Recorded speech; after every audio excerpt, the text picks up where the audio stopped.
Hello বন্ধুরা, কেমন আছো তোমরা সবাই? আশা করি খুব ভালো আছো। বর্ষার কয়েকটা স্পট তোমাদের সাথে শেয়ার করা হয়নি, ভাবলাম সেটাই তোমাদের সাথে শেয়ার করে দিই। তো আমি এখন যে জায়গায় যাব সেটা মোস্ট পপুলার একটা প্লেস বর্ষণার মধ্যে। তো আমি এখন যাব রাধারানীর শ্বশুর বাড়িতে। মানে রাধারানীর স্বামীর নাম তো আয়ান, আর তার মা আর বোনের নাম হচ্ছে জটিলা কুটিলা। তো রাধারানীর শ্বশুর বাড়িতে আমি যাব। এটা তোমাদের সাথে শেয়ার করতে আর কি সময় সুযোগ হয়ে ওঠেনি, তো দেরি হয়ে গেল। তো ভিডিওটা খুঁজে পেলাম, ভাবলাম এটাও তোমাদের সাথে শেয়ার করে দিই। এটাও কিন্তু রয়েছে বর্ষণা। আর তোমরা তো জানো যে যেহেতু আমি সবার কথা ভেবে ভিডিও করি, তো আমি এডিট না করে একদম র ফাইল মানে ডিটেলসে ভিডিও করেছি, যাতে তোমাদের বুঝতে সুবিধা। এই যে দেখতে পাচ্ছ, আমি এখন এন্ট্রান্স হচ্ছে আমার, মানে আমি ঢুকছি ভেতরে। এই যে এটা হচ্ছে রাধারানীর শ্বশুর বাড়ি। আগে হয়তো কীরকম ছিল, কিন্তু এখন এটা এরকমভাবে করা হয়েছে। এই যে কত সুন্দর করে চারিদিকটা সাজানো। ইভেন কি তোমাদের সঙ্গে আমি রাধারানীর পায়ের যুগলও শেয়ার করব।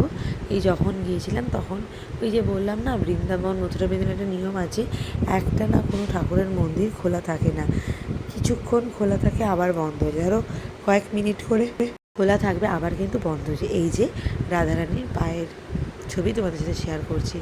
আর এই যে যেই জায়গাটা এসছি, আশেপাশে আর কোনো দেখার মতন জায়গা ছিল না, তো এই একটা দেখার জন্য এতটা দূরে আসা হয়েছিল। এরপরে কিন্তু আমরা বৃন্দাবনের দিকে রওনা হব।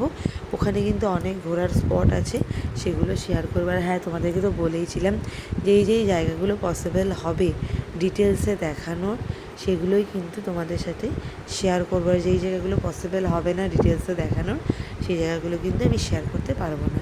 নেক্সট তোমাদেরকে আর একটা জিনিস বলি, যে বৃন্দাবনে যখন গেছিলাম, তোমরা নিশ্চয়ই শুনেছো যে তেঁতুল গাছ, সেই তেঁতুল গাছের যে জায়গাটা, এটাও খুব একটা পপুলার জায়গা। কিন্তু এখানে একটা গল্প রয়েছে। আমি যখন ঢুকেছিলাম তখন আমি বুঝতে পারিনি, পরে কিন্তু বুঝতে পেরেছিলাম যে এটাই তেঁতুল গাছের একটা যে গল্প আমরা শুনি, এটা হচ্ছে সেই তেঁতুল গাছ। এই যে দেখে নিলে, মানে পুরোটা তো ভিডিও করা যাচ্ছিল না, তো যেইটুকুনি পেরেছি সেইটুকুনি শেয়ার করেছি। আর তার মাধ্যমেও আমরা অনেক ছোটোখাটো, মানে ওখানে যে আরও পাশাপাশি যে মন্দিরগুলো রয়েছে রাধাকৃষ্ণের, সেগুলোও আমি ভিডিও করেছি, মানে যতটুকুনি পেরেছি টুকটাক করে। কারণ ফোন টোন তো অ্যালাউ নেই, তো সবাই যখন একটু একটু তুলছিল, সেই ফাঁকে আমি একটু তোমাদের জন্য তুলে নিলাম। তো এখানে দেখতে পাচ্ছ গন্ডি কাটছে। তো রাতের বেলা দেখছিলাম বাড়ি ফেরার পথে। অনেক পরিশ্রম হওয়ার পরে এখন কিন্তু আমরা ঘরে ফিরবো, মানে রুমে ফিরবো। তো এখানে দেখছি রাস্তায় গন্ডি কাটছে, ভাবলাম এটাও তোমাদের শেয়ার করি।